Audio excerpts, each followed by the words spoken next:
Well, hello again. Welcome to This Week with Sabir. Before we get started, we have a very exciting guest coming up. But before we get started, I would like to recognize our sponsor. They have been part of our show. You've always seen their logo on every one of our episodes. And I would highly recommend for people who are interested in live streaming to check out their service. Let me take you through this. So Restream is the service that we have been using since the beginning, since the birth of This Week with Sabir. I would highly recommend it. Wherever you're consuming this video, you should look for a special offer link in the post and definitely check them out. They were gracious enough to give us an incredible offer. And this week in our hot seat is Clark Murray. So Clark is a phenomenal expert in qualitative research. We will cover that topic in depth today with a ton of different types of case studies from his background. To just kind of give you context of what that experience looks like, number one, he's the managing partner at Churchill Group, where he has conducted qualitative studies on, take this, it's 372 product and service categories for consumer, healthcare, and B2B clients, and has facilitated brainstorming ideation projects in 229 product and service categories. Well, Clark, welcome to the show. Sabir, thank you very much for having me. Wow, sounds like the bar is high with those numbers. Maybe I'd be smart just to quit right now. I mean, those are impressive numbers. And I would like to remind you, our mutual friend, Peter Klein, is watching this show live. And I've got to be careful because I typically steal some of his great anecdotes and marketing material. This way I'll have to give him credit. But if anyone deserves it, Peter does. Definitely. Well, welcome to the show. And thank you for being part of the show. And this show actually thrives and has the kind of the audience it does is because of talented guests that we bring on and experts that we bring on to the show. So thank you for being here. I'll try not to be an exception to the rule. Yeah, I mean, there were more than 20 other guests before you, so they have been raising the bar. So you need to raise it even further today. No, I saw Dave Moran and Bryden Manamore, and I'm cowering at the prospect of even approaching the lofty heights of deep marketing thinking that they brought to the forum. Definitely. I think we're going to have a great time. So here's the thing. Anyone who checks out your LinkedIn profile sees, in your bio, it says qualitative research moderator interviewer. What does that mean? Okay. What is that? It's interesting because it means a couple of different things. From a functional standpoint, Sabir, what I do is basically execute qualitative research. And that can involve moderating focus groups. It can be conducting one-on-one interviews called IDIs, in-depth interviews. And I do those in person, physically with the respondent. Obviously, lately, most of those have been done using digital technology, using various webcam online platforms. More broadly, though, the qualitative research I do also involves observation. Sometimes it will involve ethnography, where we go with a camera crew to visit someone's kitchen to watch them make dinner. Can involve going into an environment. That could be a bank lobby. It could be an office building. It could be a shop floor. Could be a retail store where we can do interviews and, again, collect both observational as well as interview kind of data. But the way I really think about what I do, and when you cut through that, those are only the techniques. What I really do is I'm in the business of finding what I would call aha moments, where we find some kind of an insight and or an idea that will help people either A, grow their business or defend their business from competitors.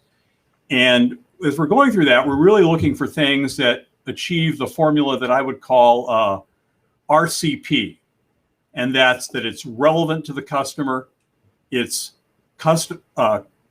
compelling to the customer, and it's provocative to the customer. That is, things that are ideas that really stand out and help that client differentiate the product or service that they're selling to a B2B, a healthcare, or a consumer market. Very cool. Yeah, I actually, while you were saying that, what came to my mind, there was a book that I read. I think it was like 15 years ago. It was a while back. Back when books still existed, you mean?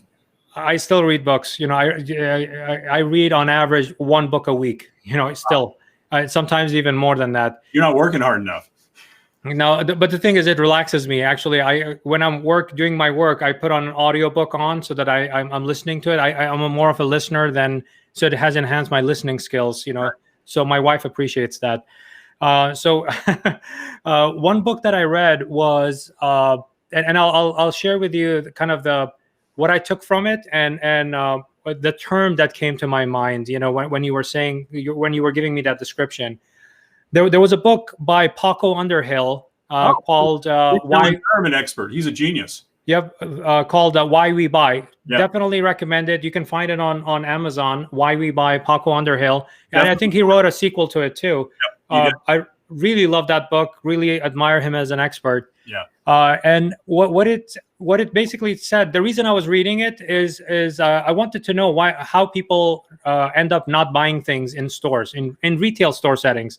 Even though my background throughout my career has been in e-commerce.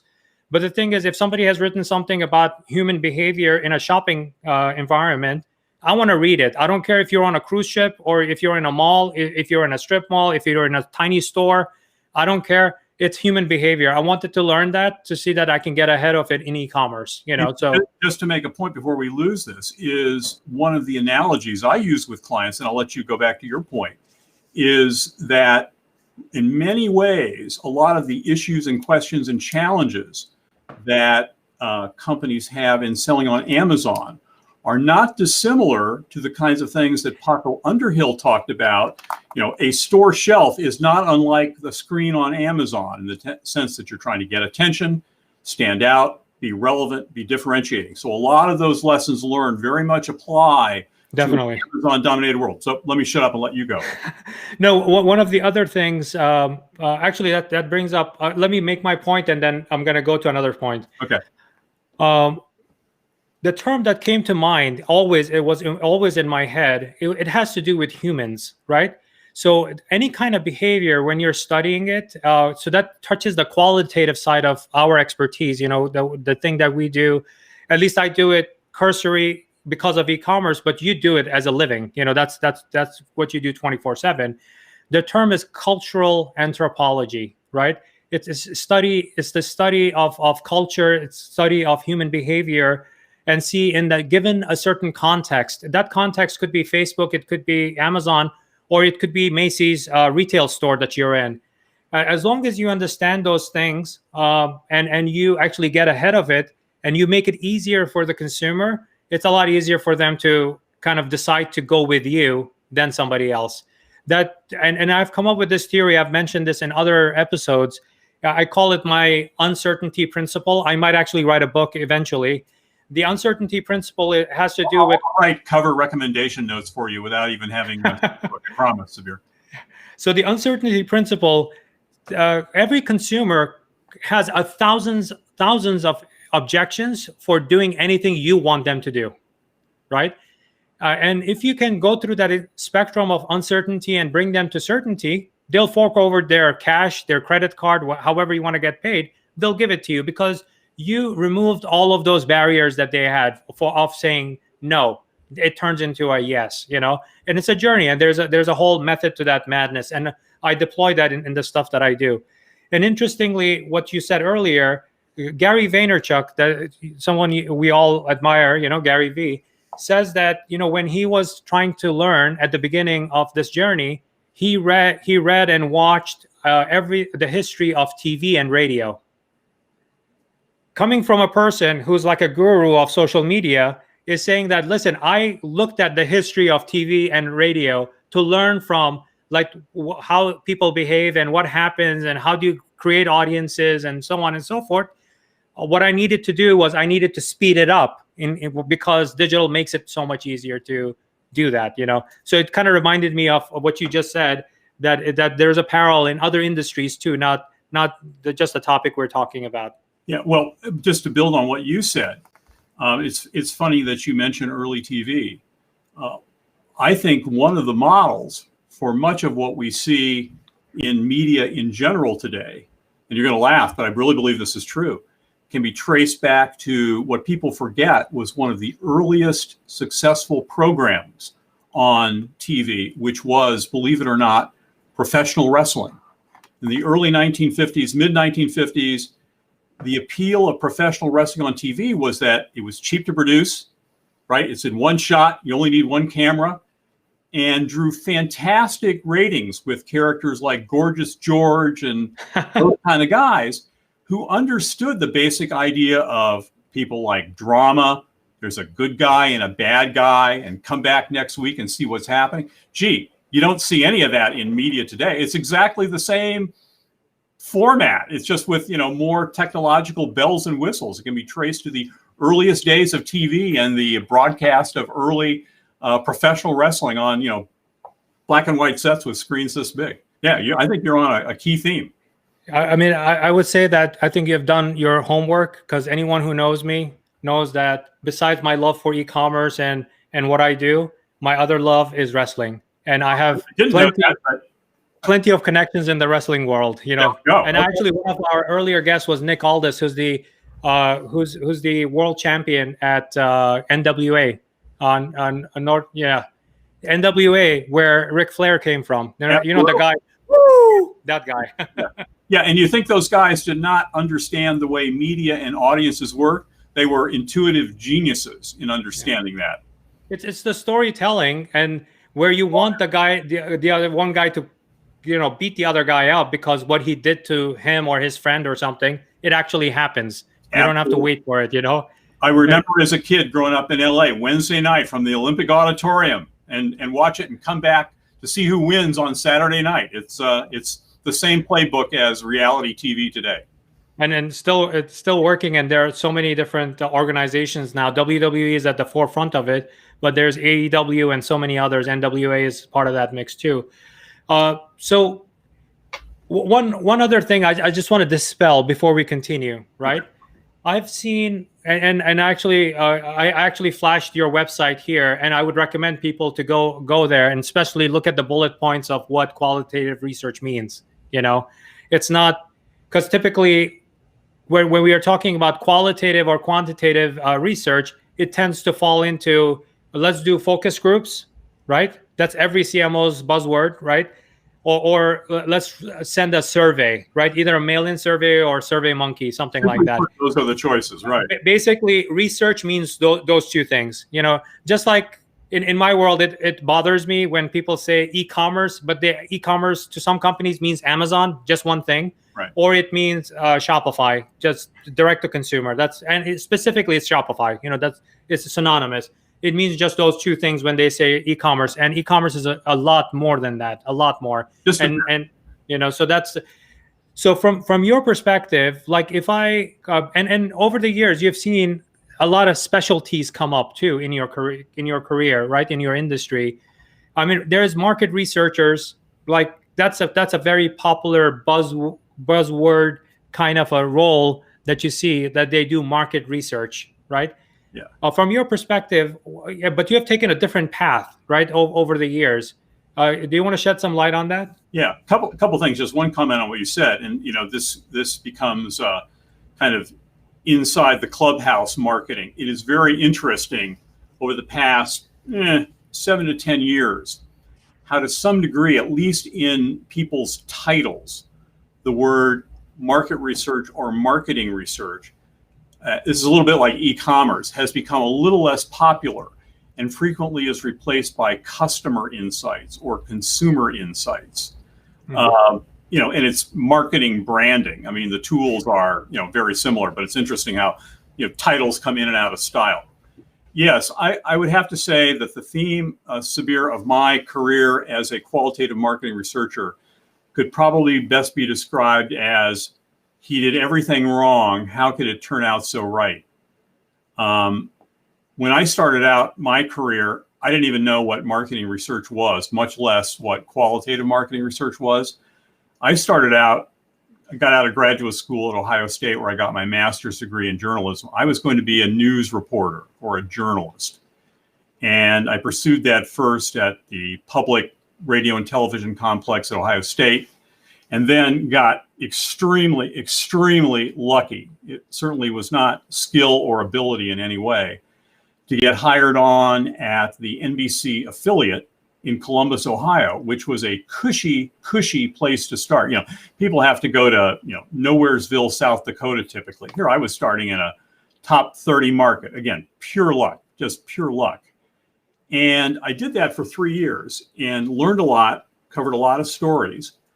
But one of the main things I learned was it wasn't really a fit with me personally.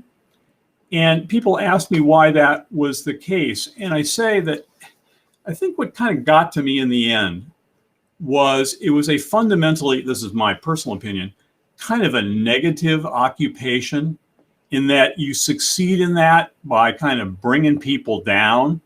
And not sometimes there's not great social value, perhaps, in having people around in the reporting journalism community who do that. But I decided I was fundamentally just more optimistic and probably more of a helper than a terror downer.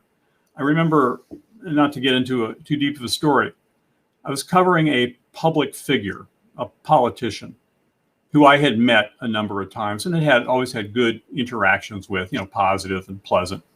Mm-hmm. And he was a bit of a shaky character, though, objectively. And one day he was giving a speech, and I was there to cover his speech. I'm sorry, Clark, that's a relative term in 2020, shaky character. That's true. That's true. Who isn't, right? But anyway, he was going to give a speech, and I was there to cover it. Well, about 10 minutes before I was to interview him about his speech, I found out that he had just been indicted by a federal grand jury on several felony counts. Oh, wow. He didn't even know this had happened. He didn't even know it. So I walked up to this guy, and we started the interview on his speech, and he knew me and knew I was a good guy and very pleasant and open and honest. And I let him get about 2 minutes into it. Then I laid on him, well, Mr., I won't tell his name, what about the indictment that came down this morning? Face goes white. Absolutely caught him on his heels, wow. Pants down, unprepared. And he basically stammered for about 3 minutes while cameras are rolling, attempting to explain his way out. Not true, I'm not guilty, blah, blah, blah. Well, in the course of doing that, he cooked his own goose because he looked, frankly, guilty as hell, right? And everybody who saw the video, saw the story, thought, oh my God, he's guilty as hell. And I get back to the station and I'm getting high fives and praise. Man, you really nailed that guy. You really, great video, great story, breakthrough, important story. And I guess objectively it was. I didn't feel that great about it. I mean, I thought, this is not, even if he deserved it, I don't know if that's the way I want to make my living. And fast forward, I later found that doing qualitative research has a lot of the same tools and techniques that I was using as a reporter journalist, mm-hmm. but it's more to a positive outcome. It's to help somebody with their business, either help them grow it or help them defend it against competition. I just personally felt more comfortable doing that than, what's your tombstone or your grave going to say? Here's all the people he nailed. Which is important for somebody to do, maybe just not important for Clark Murray to do. So that's kind of moved me into the marketing and eventually into the qualitative research area. Very cool. So it's good that we kind of built that foundation so people have a great context of not just the topic we're talking about, but also kind of the context of also people that are involved in that kind of industry. Yeah. So I want to change the gear now to examples. Let's case studies and examples of even just from a process standpoint, what qualitative research is. How do you complement that with big data? Big data is a big buzzy word, just like AI and machine learning and so on. People throw a lot of words. E-commerce for that matter. People throw buzzwords because they want to sound intelligent, Right. But I want, in your context, what does that look like? And also even analytical tools. So in my world, Google Analytics is a very popular web analytics tool, right? But you can combine that with Microsoft Excel or Google Sheets or Google Data Studio, Tableau. There's a variety of hundreds of products out there that you use that. This. But the glue that pulls it together is what is the goal of what you're trying to achieve, right? So in your world, how do you bridge those two worlds together? Yeah, let me give you my kind of breakdown. This is the Clark Murray breakdown of the world of this stuff. The headline is, we're about finding insights and ideas. Everybody kind of in this space is. And there are three kind of buckets of tools. There is qualitative research stuff, and we've already discussed how that can come in lots of different flavors, focus groups or shop along interviews or what have you. You've got quantitative research, surveys and tools like that. Then you've got kind of the big data AI kind of bucket. And I guess the way I think about it is those are like three appliances in the kitchen. And that all the appliances in your kitchen are dedicated ultimately to the purpose of making good food to eat. But you've got a stovetop, and you've got an oven, and you've got a microwave oven. I won't try to say which is which. But those are all things that play a role in the process. And sometimes they work together. Sometimes they work only two of them in a process. Sometimes they work independently. But they're all kind of dedicated at the end of the day to generating food, much as qualitative, quantitative, big data AI are all focused on generating insights and ideas around customers or consumers. So they're the same. I think the interesting thing that we see now is, though, the interuse of, in particular, qualitative and AI big data things. And let me give you a very, very simple example. I have had a number of projects recently around different clients wanting to do different kind of app development. And the neat way that this all comes together is when we will, step one, use qualitative with the relevant target audience to test out app concepts. What's this app supposed to do? What problem is it solving? What benefit is it deriving? Is it unique? Is it cool? Is the name appropriate? Showing wireframes or screenshots, whatever, to give the people in the very, very early qualitative audience sense, hey, how's this going to work? What's it really going to deliver? Does it meet my expectations, et cetera? Then later in the process, right, creating multitudinous versions, right, that through the power of big data, analytics, AI, can be dispensed for real life reaction. And then coming back after that, right, that we've learned stuff. Hey, we learned version 29 outperforms the other 200 that we showed. Let's then go back to qual to use that to test possible refinements, new ideas, amendments, tweaks, adjustments. It's really a simple case, but I see this happening more and more, where AI, big data analytics are really working hand in hand with the softest of the qualitative kinds of techniques. And it's really a 1 + 1 = 10 kind of partnership, that when you can break down those walls between the analytics, AI, big data folks and the more conventional qual research folks, really a powerful combination. And just app development is a perfect case of that. Very cool. Now, one of the shows that I've tried watching, I've watched several episodes of it, but the thing is, it was too much drama for me, so I moved on.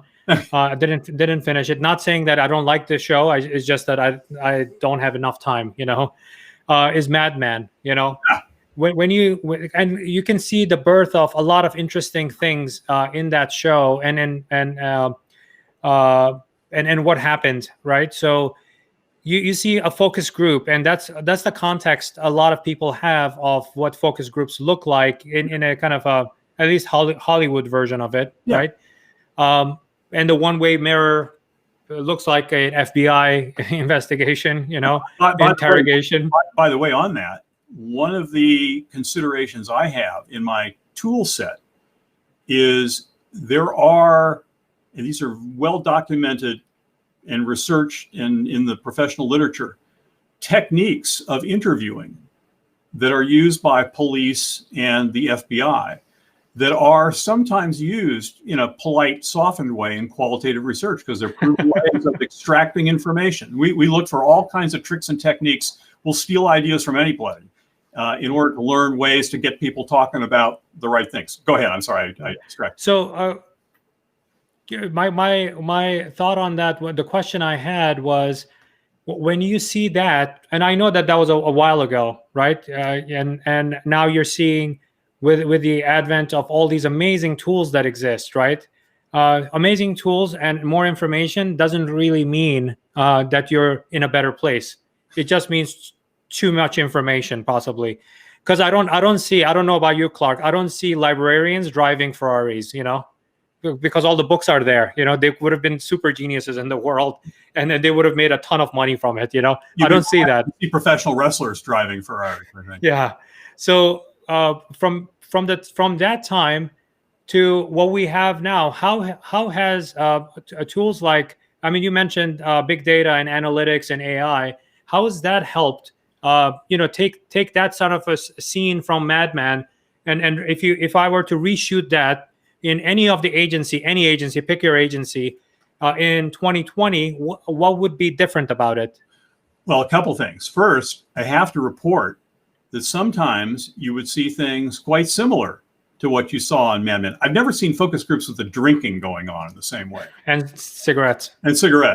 But there are fabulous facilities, companies like Fieldwork in Chicago, Schlesinger out of New Jersey, who run and others too, who run fabulous networks of focus group facilities that will recruit people to come into rooms with one-way mirrors, and you do in-person focus groups and one-on-one interviews. And that has persisted as a very popular technique, proven, works, and all that.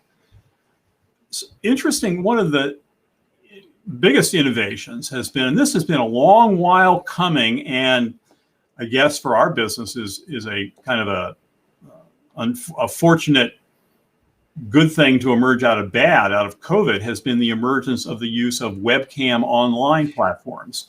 We're forgetting already that prior to the first week of March, a whole lot of people in America, if you had said, hey, I want you to get on a webcam and talk to somebody far away, would be looking like you were telling them they were going to fly to the moon, right? We went from Flintstones to Jetsons. We went from the Flintstones to the Jetsons. And the good thing is, a lot of these market research, suppliers to people like me who provide respondents and platforms, they had actually had these in some form for some years, but there was not huge uptake. And one of the barriers was, frankly, getting consumers in particular comfortable with the technology. You'd run into problems. They couldn't get their webcams. I can't tell you the number of people I did webcam studies early on. They didn't even know their computer had a webcam. The first part of the recruiting was like, do you realize you have one? But before that, we'd FedEx them out to their house and try to talk them through plugging the thing in. It was that bad. Well, obviously, in the last 9 months, that has gone away as a barrier. So it is really now the Oklahoma land rush and people realizing, wow, I can do these fabulous qualitative studies quickly, easily, in people's homes, have them set their, tablet device up in their kitchen. We can go in the bathroom and see how they clean the tub.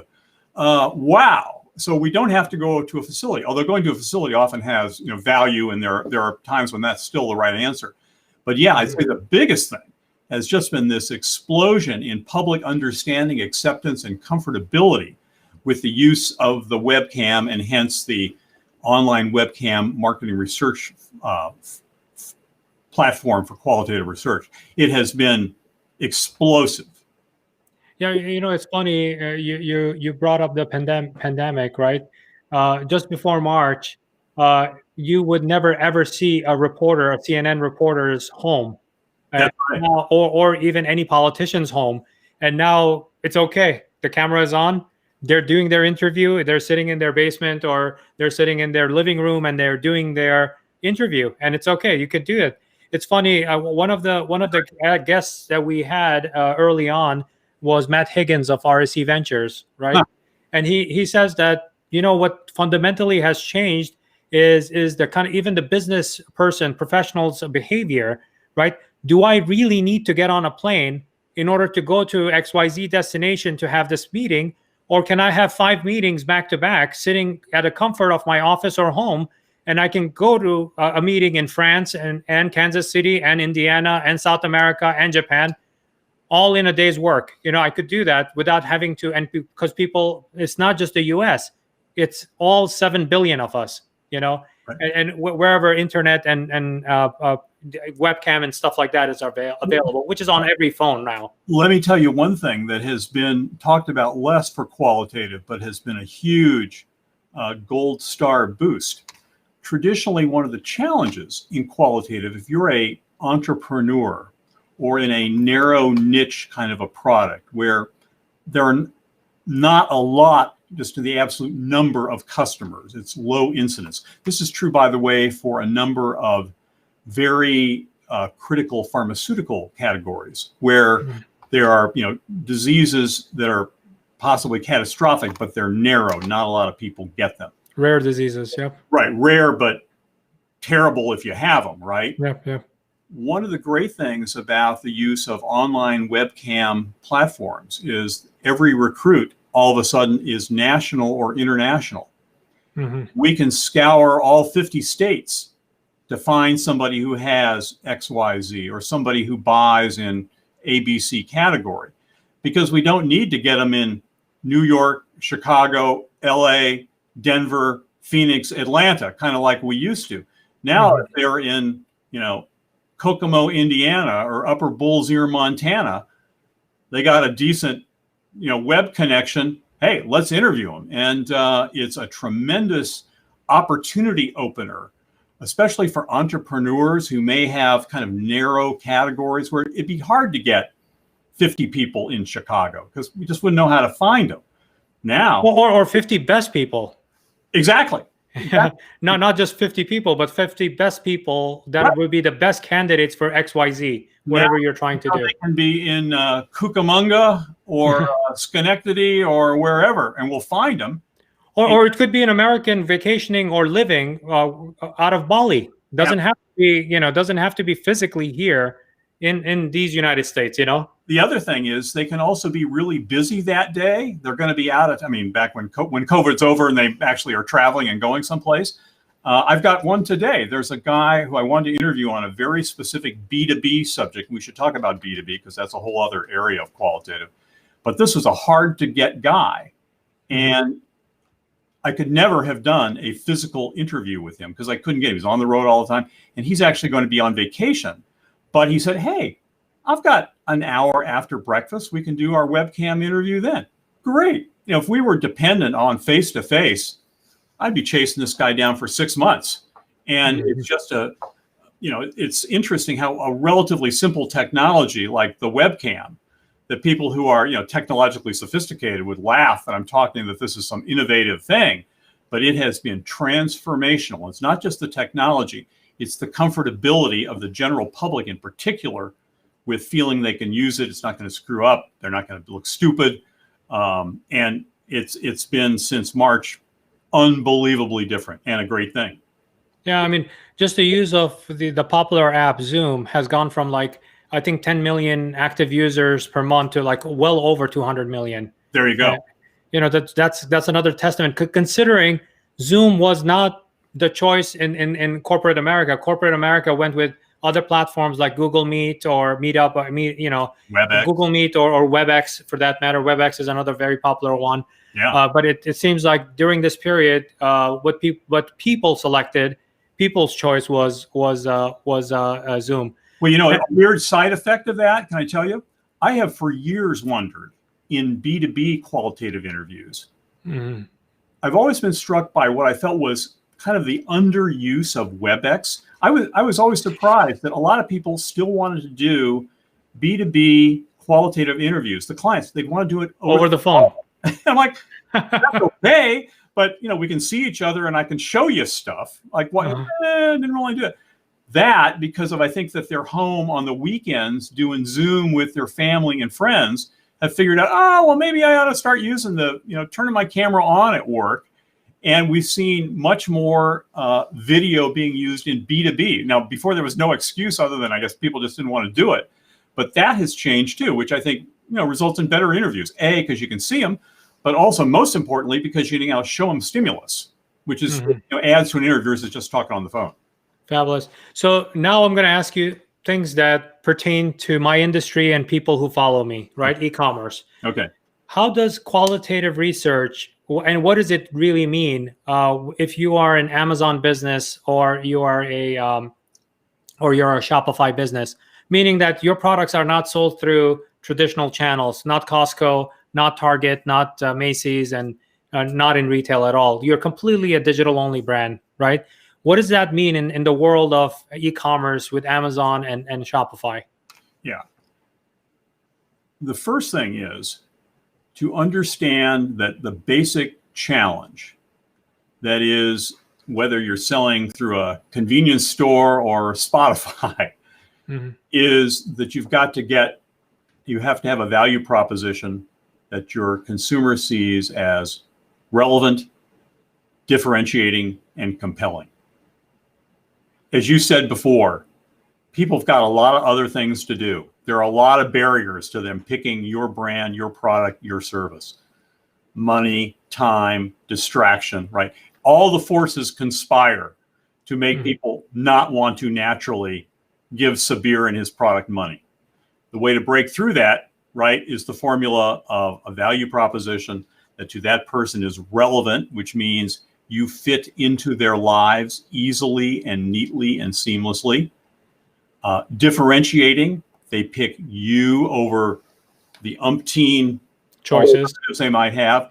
And compelling, which means kind of break through the clutter, get their attention, have some pizzazz, have some sizzle in a world where people are desperately looking for, the outstanding as opposed to the mundane.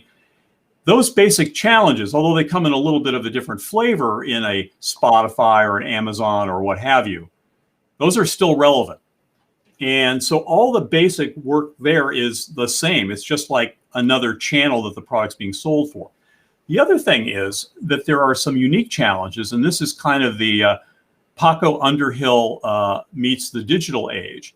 And then instead of figuring out the best way to present that on a store shelf, you're trying to figure out the best way to present that value proposition given the confines of what Amazon looks like on the screen, which gets into issues of, okay, given the nuances of what I cannot do on an Amazon page, how do I use that real estate most effectively? What are the key words? What are the key images? What are the wrong words? What are the wrong images?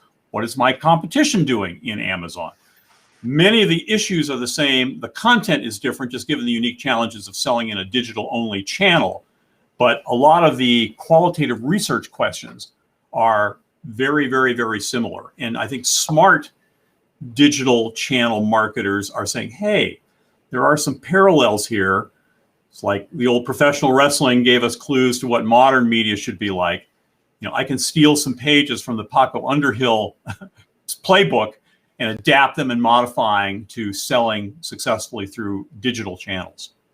I mean, one other thing that I see, and I explain this to every one of my clients, right? When you're looking at a medium that's digital, right? Just remember, it's not analog. In case of retail, it's analog. You go in, you have the sense of music around you. You have people, that energy helps, right? It's also the way three-dimensional. Three-dimensional, it is lighting and all of those kinds of things. And we're not there yet from an e-commerce perspective, right? Not far away. However, what you have to do, at least in 2020 so far, is think of a person who has this disability, right? I'm saying it in a very sensible way here. If somebody doesn't have a sense of vision, right? They're blind, they cannot see, they don't have eyesight. What happens is their hearing or their sense of smell gets more enhanced, right? If a person doesn't have a limb, the other limbs tend to be more muscular and stuff because they train those muscles. It's not by design. It just gets trained more.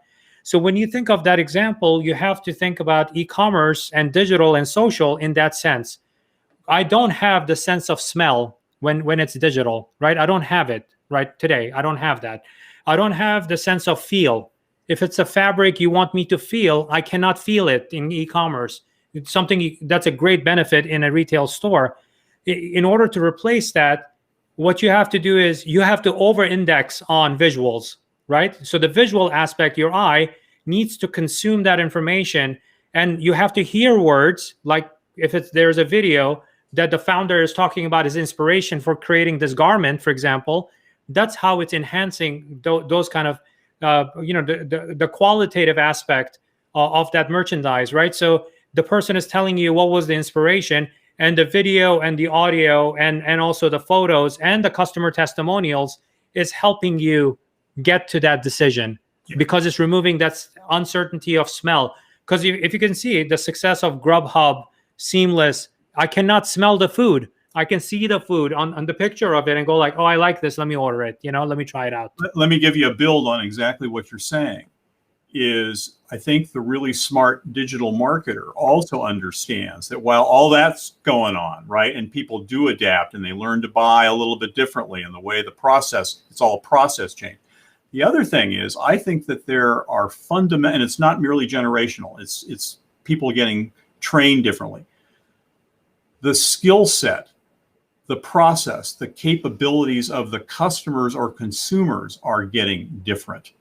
What they used to expect and think that they had to have, they figure out over time, and there are early adopters and later adopters, that, hey, I give some stuff up not going to the physical store, but I also get some new different benefits in this new kind of buying environment. I remember, I'm going to date myself here, I did a number of focus groups back in the day for the Prodigy system. Remember that? The first online service, competing with AOL. By the way, I'm an OG too. I've been there since the birth of the early days of commercial internet. I remember being in meetings, and I'm doing these focus groups, being in meetings when they would say, oh, well, no one will ever buy, apparel online, right? I mean, like in retrospect, they look like total idiots, right? And part of it is, right, that I think people became much more comfortable with the fulfillment. They became comfortable with the fact, hey, if I don't like it, I can send it back. The supply chain works pretty well. And hey, the pictures are good, and I can turn around and look at the back. And, maybe this is not so bad. As we get to the point today, well, no barriers whatsoever, right? People are ordering custom-made shirts, on tailored apparel online, entirely boy, this is the greatest thing in the world.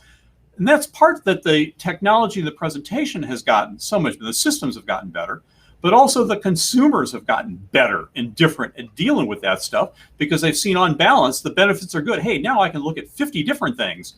Before, I'd have to spend hours walking up down the mall to see 50 things. Now I can see 50 things in 50 seconds if I want to. So I think the consumers change too, which is positive. They adapt, much like the person who is loss of sight, loss of hearing, loss of a limb adapts. I think consumers have adapted in a good way to what the new digital channels offer them as a replacement for conventional bricks and mortar retail. I mean, one behavior, Clark, I would say that's going to happen literally. We're recording this a week before Thanksgiving, right? What's going to happen on Black Friday this year because of the pandemic? I think people will realize even more that I don't have to go and stand in line, right, to shop one or two stores on Black Friday. I can shop 50 stores and be done with it within like half hour and get all the best deals at the comfort of my home. And because of the circumstance we're in right now, right? I don't even have to carry the packages in from the trunk of my car. Oh yeah, people beating me up, trying to get the deal that they wanted more than I do. By the way, I've never shopped Black Friday. I've seen it on TV, so I stay away from it. And I've influenced a lot of the other side of the e-commerce Black Friday and Cyber Monday deals. Yeah, I predict to some degree this is happening, but certainly in our lifetimes, we will hear people saying, "I cannot ever believe that we used to do stuff like that." I mean, it's going to be like people today look at dentistry in the past or something like, "Oh my God, people actually subjected themselves to that." I think they're going to be, laughing that how much better, more efficient, more effective, better the process is in every possible way. So here you go, Clark. I was telling you our friend Peter is watching live. Here's his comment he just posted. So he's watching and taking notes. So get ready for him. Look out. Crossing period. Hi, Peter. Thank you for joining us. So one other thing, what I really like is, it's also anything I do, there's always things that succeed, which is great. I do check my ego at the door, so I don't celebrate too much. But what I have learned in my life is the mistakes that happen and what I learned from those mistakes, right? Mistakes, and I was expecting some sort of outcome or anything like that, and it turned into something either pleasantly great or incredibly horrible. It's fine. I take both of those things because I can check them off the list to say, hey, I tried this. I'm very scientific in that aspect. Like, I tried it, it went. From your perspective, what do those things look like when what does failure look like in case of qualitative research, and what should people take away from it when they're conducting that? The nice thing about qualitative research, if you're clever about how you set it up in terms of who you recruit, the way you write the discussion guide, the objectives you have, is there will always be value generated. And as you said, Sabir, the value might be learning things you didn't want to learn, but better to learn them than to discover them after you build a factory to make something later. I was once in a focus group. This was a conventional madman behind the glass focus group moderating in Cincinnati. I remember it clear as day. And it was for a new convenience food product, very sophisticated, big time development output. And it was one of those unusual circumstances where, in addition to the regular client team being there, the marketing directors, managers, there was an EVP. And this particular prototype we were going to show was his baby. And he was ready to bet the farm. Let's build a factory right now. This is absolutely going to be a success. It's a lock. Sure as the sun's going to come up tomorrow, this is going to be a home run. So we're there with a group of homemakers in Cincinnati, people in their household responsible for buying the food. The very first respondent, I'll never forget her. She had red hair, Doris. Put the concept out, had actual physical samples of the product they could taste. This is the first comment, and the EVP is in the back room, and he's just waiting for the kudos to come in. He's leaning back, waiting for it to happen. And Doris looks at me in her Cincinnati, Ohio way, looks me right in the eye and says, honey, quote, I would not eat this shit if it were the last thing. And I remember I had to, first of all, kind of control my urge to giggle.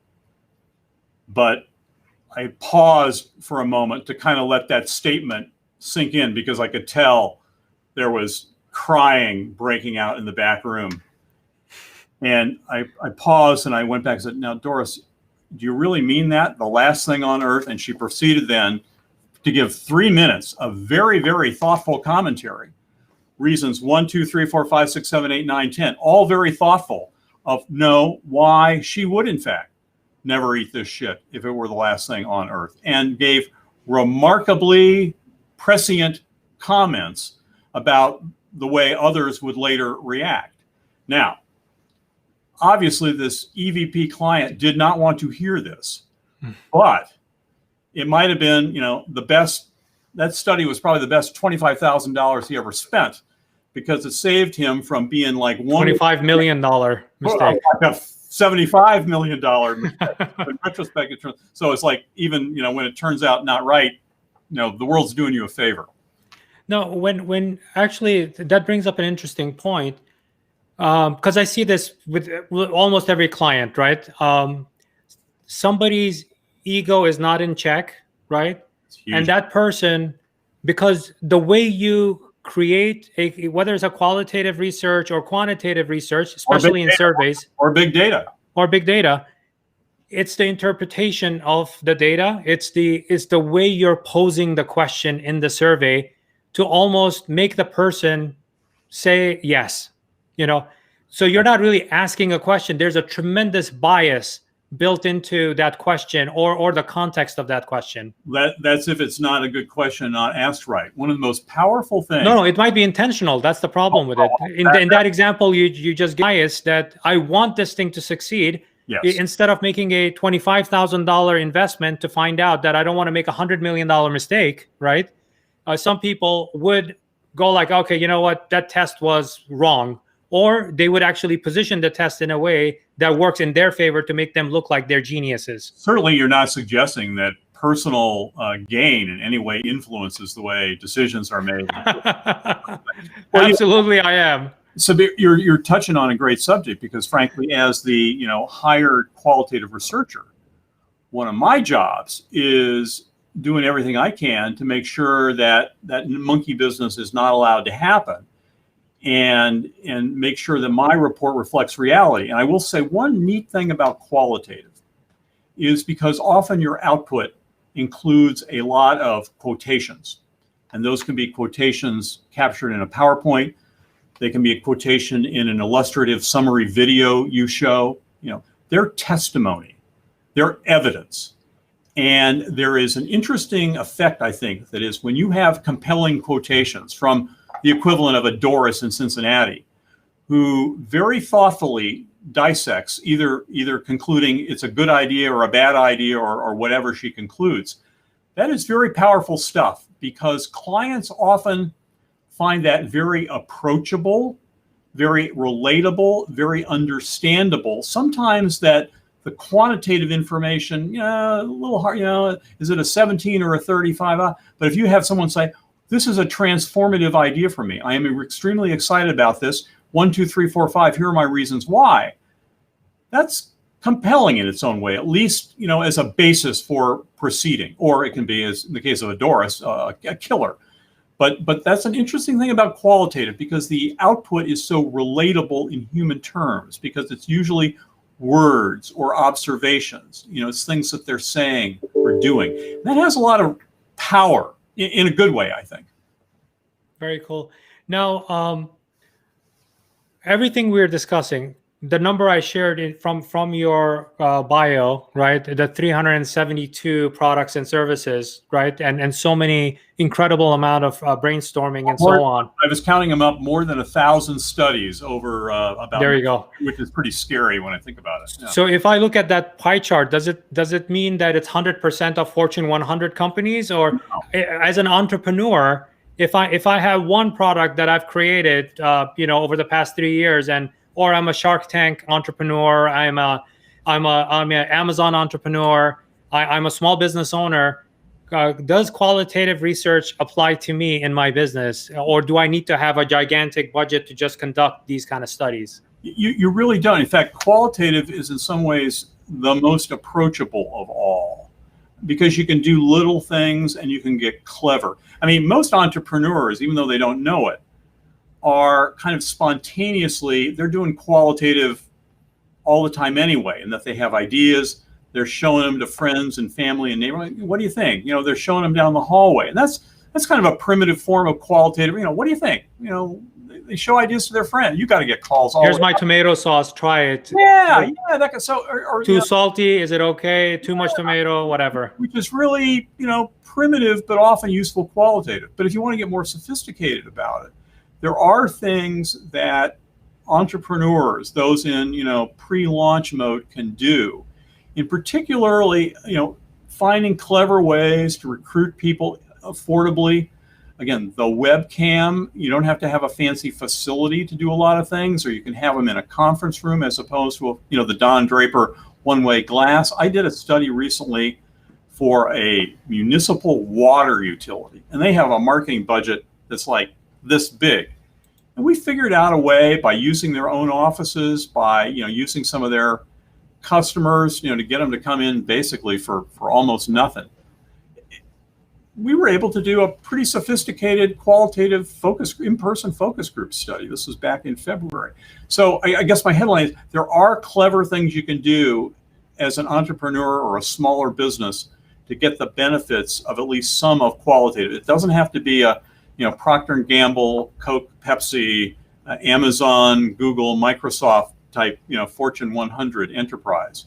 It is a very approachable form of marketing research that there's lots of flexibility to figure out clever things to do that even the little guy or gal can take advantage of. And I think there are plenty of, we shared quite a lot of tips from Dave Moran or Brian Matamore in the last 2 episodes. Yeah. There are plenty of tools in the marketplace now that actually facilitates the entrepreneur in making that happen. Maybe that question, the question I asked, may have been a highly relevant question because of cost, may have been true in the 1980s, right? Yeah. Well, but in the post-internet world, post-e-commerce world, and social media, I think it just those by itself, in addition to more enhanced tools you could use, you could actually do that on the cheap, and you Absolutely would be able to get a lot of signals from it and a lot of learnings from it too. I mean, these days, a focus group facility room costs about $2,200 per focus group. And there are times when, by the way, that's exactly the right tool you want to use. However, if you have to, you can use your conference room for free, or you can do it with Zoom for free. So there are clearly ways, either low tech or higher tech, for the entrepreneur, for the small business, to get the benefit, at least a lot of the benefit of qualitative insight and ideas without having to do the Mercedes-Benz version that the big guys do. So we actually have people are commenting, and Peter has been sharing a lot of thoughts in our in this episode. So Randy Berkowitz asks, what are your thoughts about representation of the market? How do you overcome this lack of representation? Yeah, that a couple of things on that. That has traditionally been a problem for all marketing research. I think it tends to be less of a problem for qualitative marketing research because the numbers you're seeking are smaller, so you can quota for otherwise underrepresented populations because you're not trying to find thousands of them. You need a relatively handful to ensure that a fair share for otherwise missed populations are represented. So in a sense, qualitative, I think it's easier to solve that for than, say, in quantitative. The other thing that is, I think, really important about representation, particularly of diverse audiences, is to understand that people as individuals have very different communication and expression styles. We've got to be really careful, especially in qualitative, not to over-reward the glib good talker. The good talker probably gets more than his or her fair share of life anyway, right? As opposed to people who are sometimes more, thoughtful and quiet. Thoughtful, quiet, introspective. Not necessarily the first one to talk, but maybe still waters run deep, the most thoughtful person to talk. That's an area where qualitative really needs to be careful to make sure that people with those kind of communication styles get their fair share. That's almost more of an issue, I think, in qual than ethnic and other kinds of diversity challenges. Making sure that the quiet, deep thinker gets his or her fair share of the airwaves in the focus group is important. The loudest person doesn't influence the outcome of the study you're doing or research you're doing. And to make sure that they are both controlled in the interview and well as that the quantity of output does not impact a disproportionate share of the findings. Yeah. Randy is asking fabulous questions here. So I would say keep asking, Randy. Thank you for tuning in, by the way. In qualitative, how do you know whether the opinion you're hearing is a majority opinion or a minority opinion?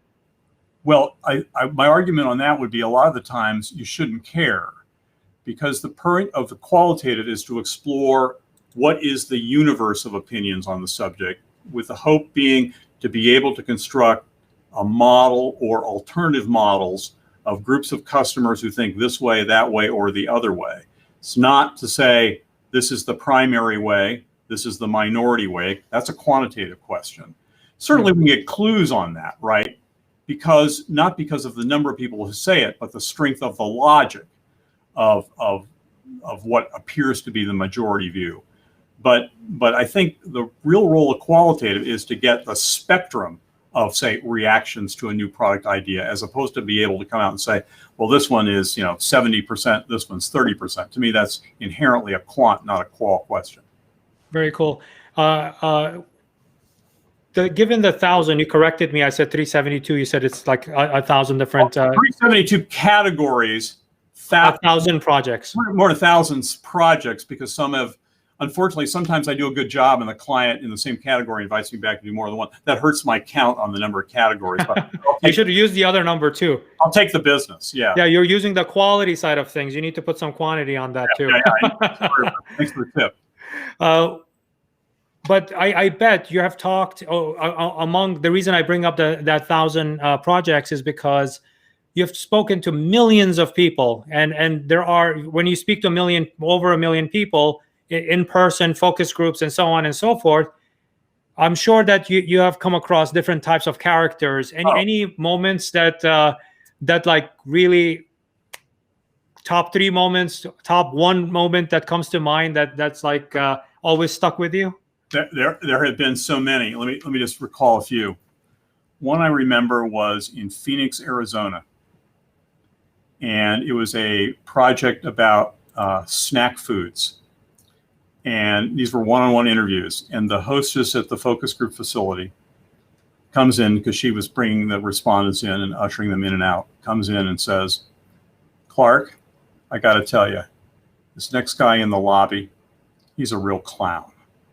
I'm like, "I've seen it all. I want to hear from everybody. Bring him in." She wasn't kidding. The guy was a professional birthday clown. And he was on his way after his one-on-one interview to a birthday party gig. So he comes in, got the red wig, red nose, white paste, ruffled collar. But the funniest thing about that, Sabir, was he was an outstanding respondent. He was very thoughtful, very serious and focused, gave it his all, completely concentrated. And later we're watching the video, and you're sitting there doing this very serious interview, trying to maintain poise while you're talking to this guy with red nose and clown suit on. But he was great. So that was one. I had respondents in Oklahoma. Clark, don't judge a book by its cover. Exactly. You never know. And actually, you often get surprised, because some of the people you think they're going to be great are less great, and some of the people you think are, I'm wondering, did we do a good job of the recruit, turn out to be brilliant. Had respondents a couple of times. I remember was doing focus groups in Muskogee, Oklahoma, as in the song "I'm Proud to Be an Okie" from, came in with a sidearm. First time I've ever had a gun introduced into a focus group setting. I'm kind of planning to use this in the next 2. No, very, very peaceful, no issues. Those are a couple of the most telling. I have to say, sometimes you get into situations where you're struck by the emotionality of the people. Particularly, you're doing groups in pharma, where these are patients or even healthcare providers, working on important things, cancer drugs, et cetera, how emotionally engaged they become. I've had people cry a lot.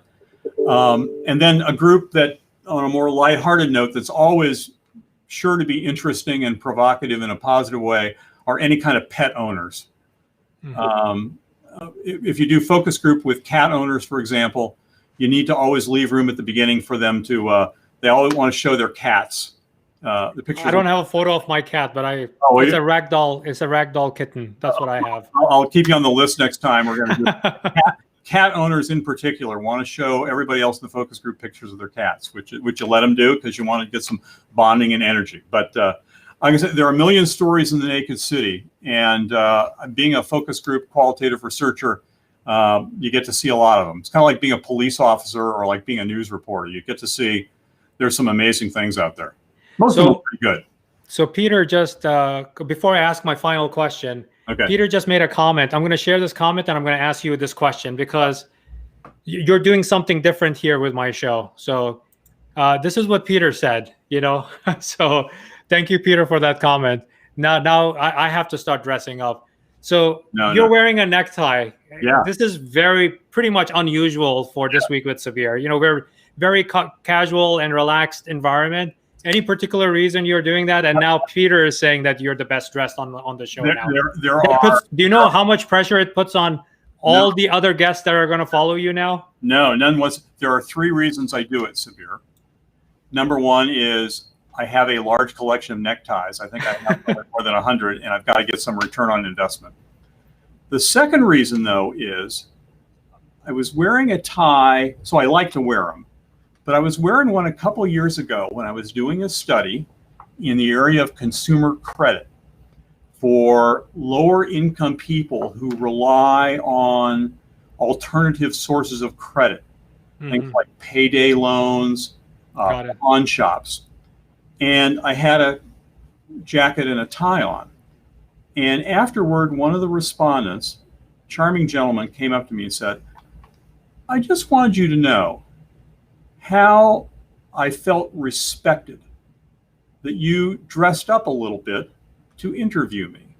And, since that happened, Sabir, I have had a number of respondents across socioeconomic groups say they kind of liked the idea of the person who came to interview them, thought they were important enough, or the occasion was important enough. And you cared. To care, yeah. So I thought, hey, if this helps 2% get a better outcome for my clients, makes the respondents feel special, and I'm totally up for that. The third one is I've also had some reactions that I think people just like it. It's unusual in a good way, and they just kind of get a kick out of it. And again, if it puts a little bit of a positive energy, if it's something we can laugh about at the beginning of the interview, builds a little bit of affinity, no big hassle for me to strap on a tie, especially I've got a closet full of them, so why not? Yeah, so that's what I do. I mean, I always do it, but a lot of the time I do. I mean, I made a comment on because of the pandemic, everybody is doing Zoom calls and Zoom meetings, right? Yeah. And what I've seen is a decline in even dressing up, even business casual has gone too casual because people are at home. They don't dress up for their work to be in that professional mindset.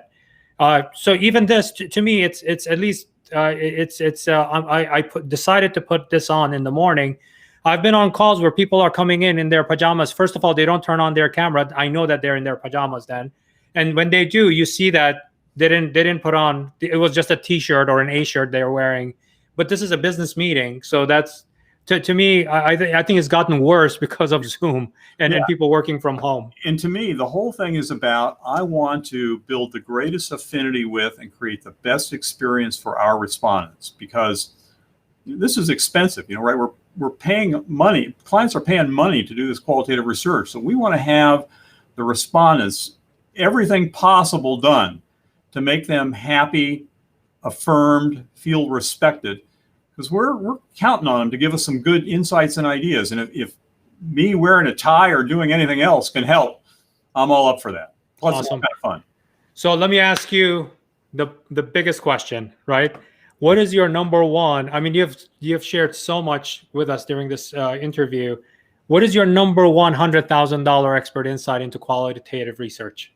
I want to give you two, actually. I want to give you twice for your bonus round. Bonus round, yeah. And one is a tactical idea that you can do today. The other is more of a strategic idea that was going to take a little while.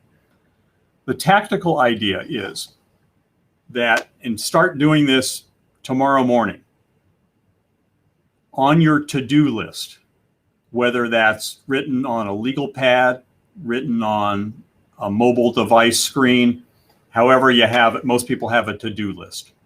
I want you to write at the top of that 2 capital letters, SU, and those stand for shut up. And the reason I urge everyone to have SU shut up in front of them all day is based on my personal experience of trying as a moderator to interject myself to the minimal degree possible to get respondent engagement. I have found I am a much better interviewer and learn a lot more. And I write this on every discussion guide, every legal pad, every screen, everything, as a reminder to myself that when in doubt, you are probably better to be quiet, A, because that lets the other person speak, and B, makes it possible for me to listen better. And I've almost never walked out of a focus group or a one-on-one interview, webcam or in person, where I said, wow, I really wish I had talked more in that. Always, I wish I had created more opportunities for the other person to talk. And I've kind of gone on to try, and this is against my natural inclination because I want to talk, but to try to be a more listening person as opposed to a talking person. And I find that that little reminder often has prevented me from falling off the wagon. Oh, well, here's Micah. Don't need to do it. Probably more valuable to you to be spending more time listening as opposed to talking throughout your day. Very cool. I have one more question and then we'll wrap it up. So Nav asks, do you see companies investing on big data at the expense of consumer research?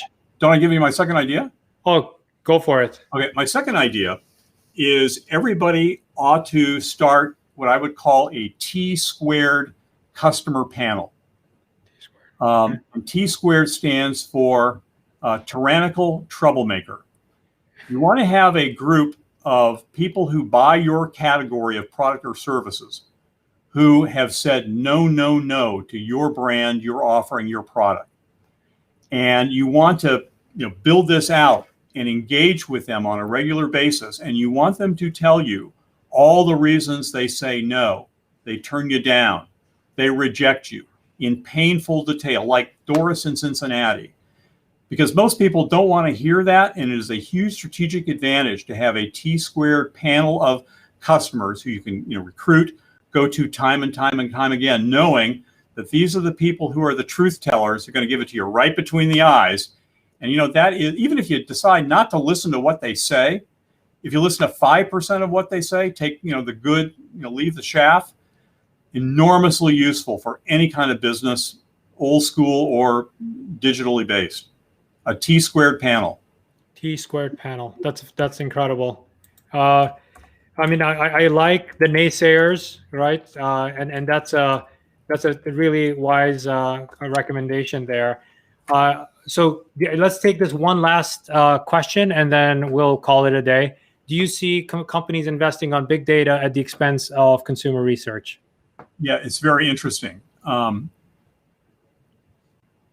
I would say that the party that has suffered most of that, if you say there are three, qual research, quant research, and big data, I think the squeeze has been from big data out of quant.